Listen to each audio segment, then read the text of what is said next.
Au nom du Père et du Fils et du Saint-Esprit. Amen. Le Seigneur soit avec vous. Esprit Saint qui habite chaque être humain, tu viens déposer en nous ces réalités d'évangile si essentielles, la bonté du cœur et le pardon, aimer et l'exprimer par notre vie, une des sources de la paix et de la joie. Évangile de Jésus-Christ selon saint Matthieu.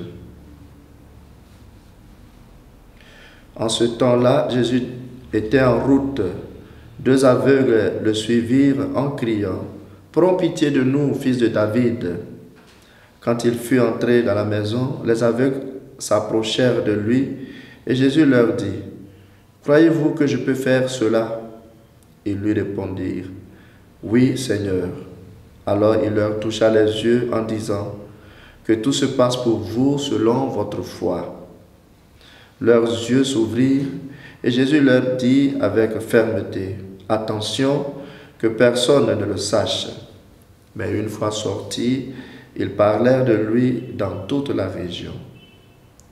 Acclamons la parole de Dieu. Deux questions me sont venues à l'esprit en méditant ce passage de l'Évangile où 2 aveugles ont manifesté leur foi et ont reçu de la part de Jésus la guérison. La première question est celle-ci. Quand nous récitons notre credo ou quand nous disons que nous croyons en Jésus, est-ce qu'on le dit du bout des lèvres ou bien c'est vraiment l'expression de notre conviction? Ces 2 aveugles ont obtenu grâce pour avoir manifesté leur foi. Quand tu récites le credo à la messe ou dans ta chambre quand tu pries, est-ce que tu sais que manifester sa foi déclenche l'action de Dieu dans ta vie?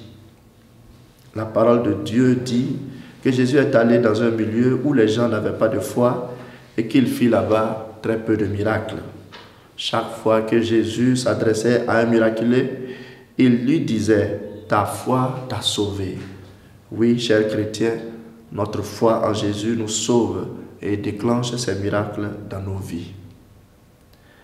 La seconde question est celle-ci. Si quelqu'un demande une grâce à Jésus et ne l'obtient pas, est-ce qu'on peut conclure qu'il manque de foi ou qu'il ne prie pas assez bien? En effet, il est très courant de voir des personnes qui n'ont pas encore eu gain de cause depuis qu'ils s'adressent au Seigneur Jésus pour une grâce.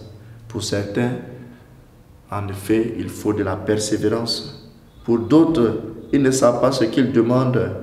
Ils ne savent pas que ce qu'ils demandent peut les éloigner de Dieu. Et donc, ils ne leur accordent pas cela.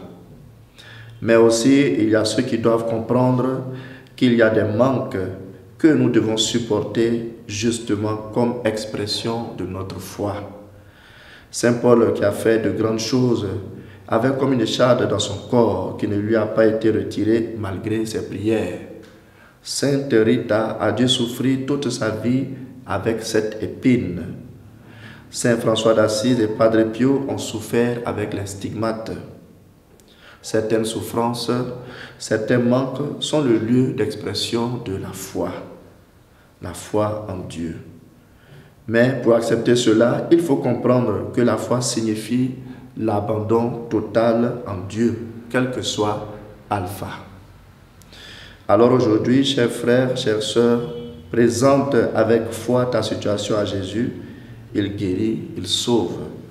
Fais-le avec foi. Mais plus encore, abandonne-toi à lui et surtout ne pense pas qu'il t'a oublié parce que tu n'as pas obtenu ce que tu demandes.